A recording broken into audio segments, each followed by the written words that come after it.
Good afternoon, family. Again, this is Jazz 313. We're here bringing you a Black History special, a great one. We may run past the 10 minutes, I'm telling you that right up front, but we're going to talk about two important figures, in my opinion, who means more to the uplifting of African Americans here in America. But I need to bring everybody up to speed with our existence. How did we go from building the pyramids in Egypt, riding up and down the Nile River on boats, building the Sphinx, to this deplorable condition? I'm going to touch on some of these things. Again, before we start any show, I just want to give a shout out to the Honorable John Conyers. The music you're listening to in the background today is Keith Jarrett, Jack DeJohnette, and Dave Holland on bass. The album is called Tokyo, if you want to go out and get it. But anyway, before I start the show, I'm just letting you know right now, we're going to talk about Carter G. Woodson and the great Elijah Muhammad.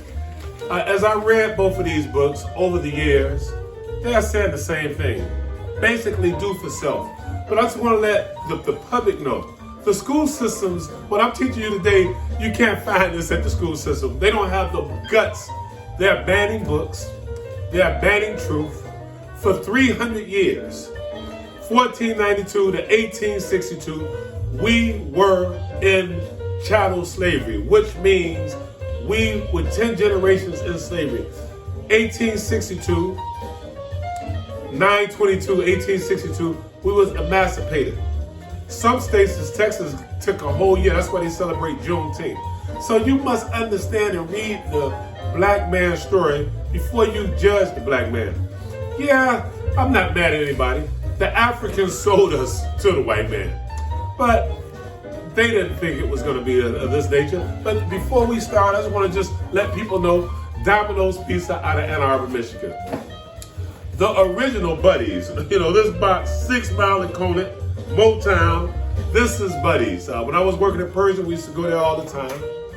And from the great Mike Ilitch, who owns Detroit Tigers, the Red Wings, Little Caesars Arena. This is the Batman edition of Little Caesars. All these companies are Michigan-based companies. But let me start. Parents, teachers, I implore you to get a pencil and a piece of paper because I'm going to go over a whole lot of things. We're going to talk about Joseph Gutenberg, who started the printing press, had the original Bible, as well as the Greek Orthodox. We're going to talk about Galileo. Remember, to understand history, you must understand yourself and you must read our book. But I want to start off the show, and I'm going to keep this in front of you, from the great Honorable Elijah Muhammad. And I'm going to tell you what Elijah Muhammad says about education of self to do for community. The public schools, parents, all over, from Newark to Oakland, California, some of these poor performing schools, you'll be better off homeschooling these kids yourself. The schools, they have good intentions, but they're nothing but mere employment agencies. I don't want to spend too much time talking about the school, but let me start right now with the Honorable Elijah Muhammad, who, in my opinion, have done more for African Americans in this great land. If it wasn't for him, it wouldn't be no Malcolm X, it wouldn't be no Muhammad Ali. It wouldn't be a Kareem Abdul-Jabbar. This man has awakened. When I think about the young and upcoming Muslim ministers, Brother Nuri Muhammad out of Indianapolis, he came to the school and spoke to the kids and impacted so many lives. This is what we need. This is one of the prescriptions. I'm not saying which piece is the best, which book is the best, but this is my narrative. Jazz 313. Please click, subscribe, and share. Parents, get a pencil and a piece of paper. I'm getting ready to give you the pages of what I'm giving you is out of the book. This is my interpretation. This is not my interpretation. This is Elijah Muhammad. This is the man of the hour. This is the man that's going to uplift African American people in America. But let me start right now on knowledge of self on page 39. I am for the acquiring of knowledge or accumulating knowledge, as well as now we call it education. First, my people must be taught the knowledge of self. And then, and only then, will they be able to understand others and that surrounds them. Anyone who does not have knowledge of self is considered a victim of amnesia or unconsciousness and is not very competent. The lack of knowledge of self is a prevailing condition among my people in America. Gaining the knowledge of self make us unite into a great unity. Knowledge of self make you take on great virtue of learning. Oh my God, I gotta just sit back. When I was doing my student teaching up in Fort Yates, North Dakota, on the reservation where Sitting Bull is from, those Indian people, although they had all of North Dakota, they put them on a barren land. The crazy part is oil, but those kids understood Sitting Bull and all of the great ancestors. What has been missing in our community for 300 years, we was castrated. Our women was raped. This book will uplift you. It's not about hate, it's about knowledge. And some of this you can't take because you want the status quo. A few make it on the top and the rest suffer. Another one right here on page 39, the third paragraph. My people should get an education which will benefit their own people, not an education adding to the storehouse of their teacher.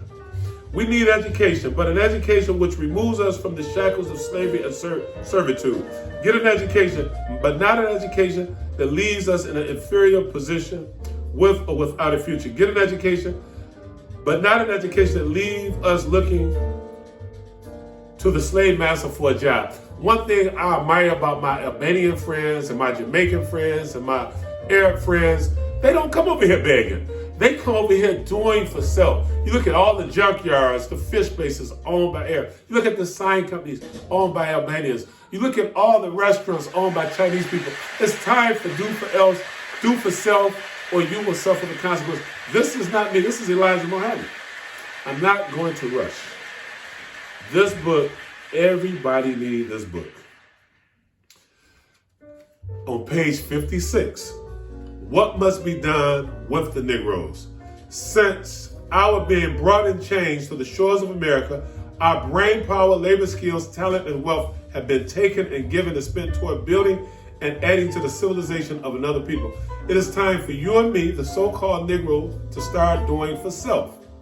We must let our children be as we are, beggars from another man of his own, facility, clothing, food, and means of providing a living. Man depends on land for the necessities, clothing, food, shelter for survival. A prime requisite for freedom and independence is having one on land. There can be no freedom without a people having their own land. When I think about down on Eastern Market, the guy been there for 50 years, Louisiana Gumbo. He didn't own the building. When it was time to get up with gentrification, they moved him out. It's time to do for self. We have been here on these shores for 400 years. I love this country. I am not going anywhere. My father was in the Korean War. My grandfather was in World War II, who helped defeat the Nazis on the Normandy shores over in France. This is my country, a country I love. Elijah Muhammad is telling you. Here's another one about the woman. The woman in the man's field is to produce a nation. If she does not keep the enemy out of his field, he won't produce a good nation. If we love our vegetable crops, we will go out and turn up the leaves on that vegetable and stalk and look carefully for the worms that are eating and destroying the vegetables. We will kill that worm, right? Again, we will go out in the cotton field and look for the enemies of our cotton and try to kill the enemy. We study poison chemicals on the earth. We pour these chemicals on our enemies and the crops to keep our enemy from destroying them. We love a crop that we can produce every year, every season, and we will kill the enemy that is seeking to destroy it. We will even kill another if we find another one out trying to steal their crop. If it's not your woman more valuable than a crop of corn, the crop of corn, cotton, cabbage, potatoes, beans, tomatoes, how much valuable is your woman and these crops that you should keep your enemies from destroying? Beloved family, if you like what I'm doing, click, share, and subscribe. What he's telling you is we have to cultivate our own. We have to keep this poison out of our neighborhood. This crack. When I sit back and do this research and look at all the jazz guys, most of those cats died before they was 50. When I look at what happened in South Central, they bring the crack here. I look at the Flint water. Wake up. Wake up. Wake up. The Tuskegee experiment. Should I go on and on and on? Not throwing shade. I'm just speaking fact. We're enjoying this Keith Jarrett. Listen to this music. It's not political. Today, this is Black history. The schools don't have the guts, the gumption.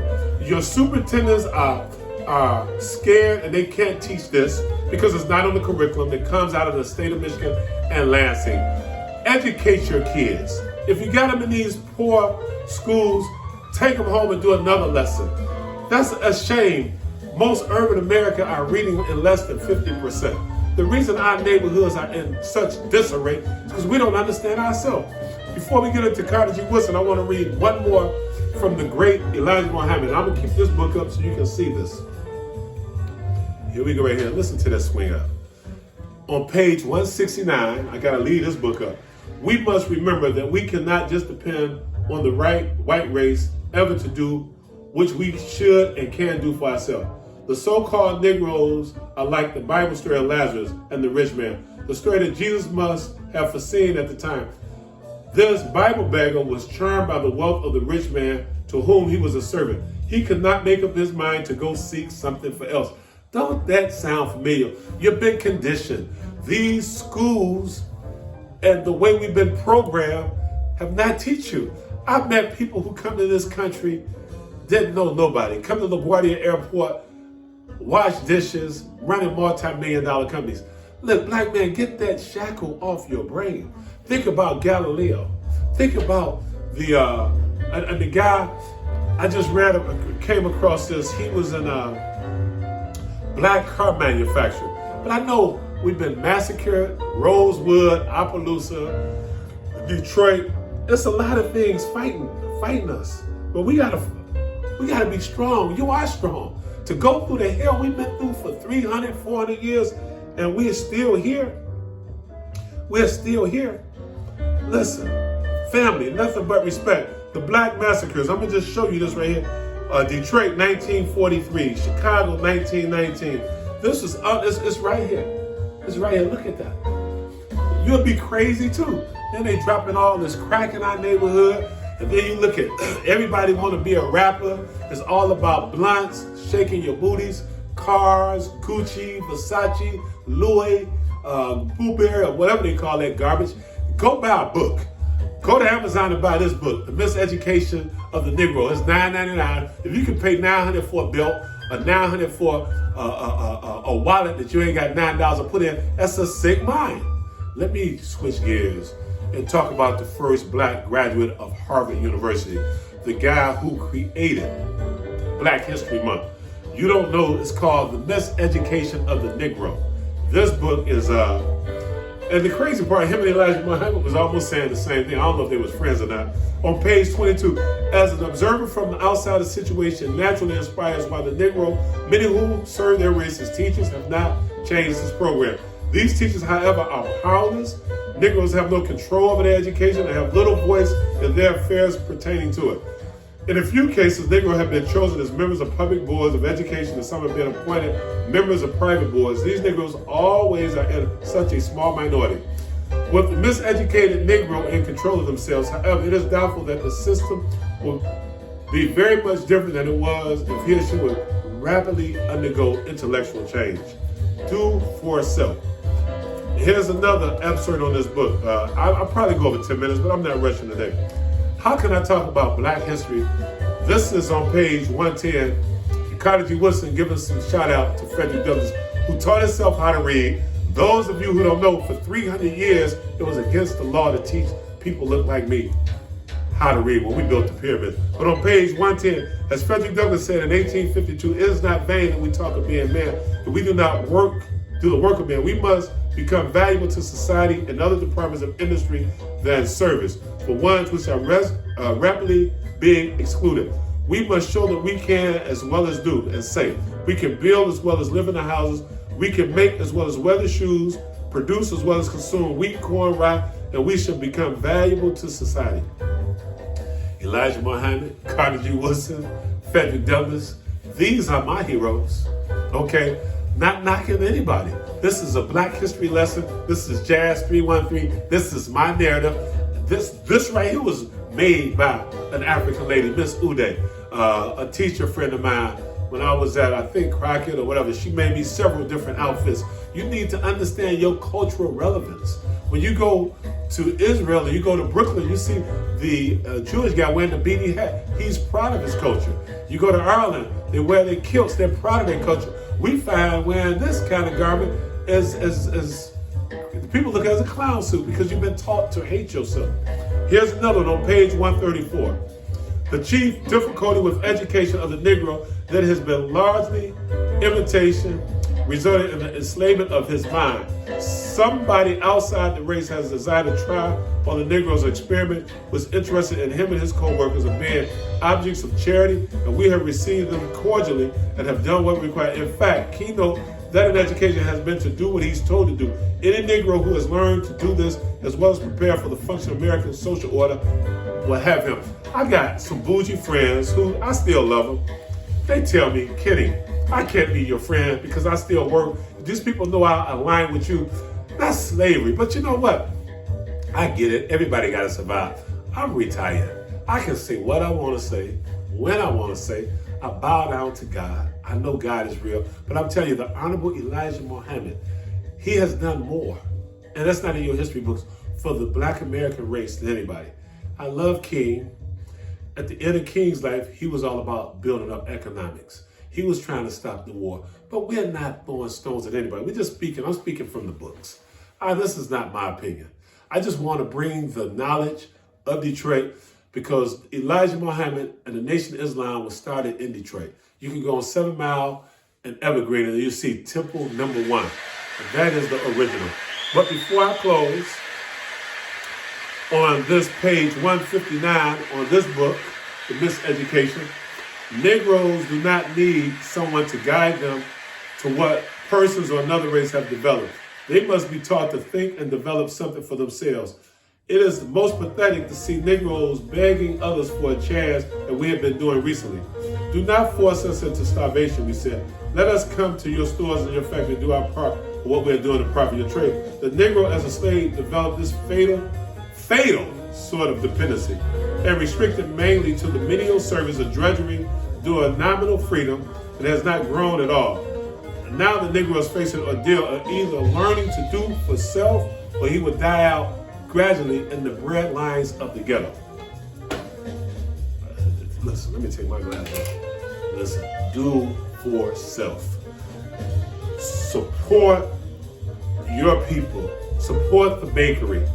That's a tragedy in Detroit. At this point, we don't own one supermarket. The Davis brothers own the gas station right down Ida Drive in 7 Mile. But it's time for us to get out of IBM's bosom, to get out of Google's bosom, to get out of Walmart and Amazon and UPS, build our own. If you were by yourself, and Black Americans would be the 7th largest economy in the world, it's 40 million of us are here. But this is the Black History Special. I'm gonna sign off. Thank you, and I mean that, for letting me spend some time in your world. If you like this, please share.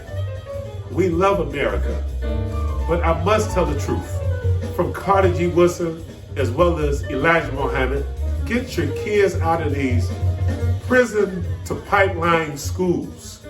Self-educate, homeschool your kid if you're able. If you have to leave them in these penitentiary junior colleges, listen, work at home. The teachers who dedicated, I love you. The superintendents and principals who dedicated, my heart to you. But those of you who just getting money and running around here dancing and prancing and not teaching these kids, I know we're in the middle of the coronavirus, but still, the Catholic schools haven't closed down, the charter schools haven't closed down, and I'm not gonna sit here and beat you about schools. If you wanna learn about schools, go to my other one where it says, Real Talk with Kenny Joe. You'll see my attitude. We talk 30 minutes. But anyway, until we meet again, let's enjoy this jazz. This is Detroit Jazz 313 with your host, KJ McFall. Again, thank you and thank you again.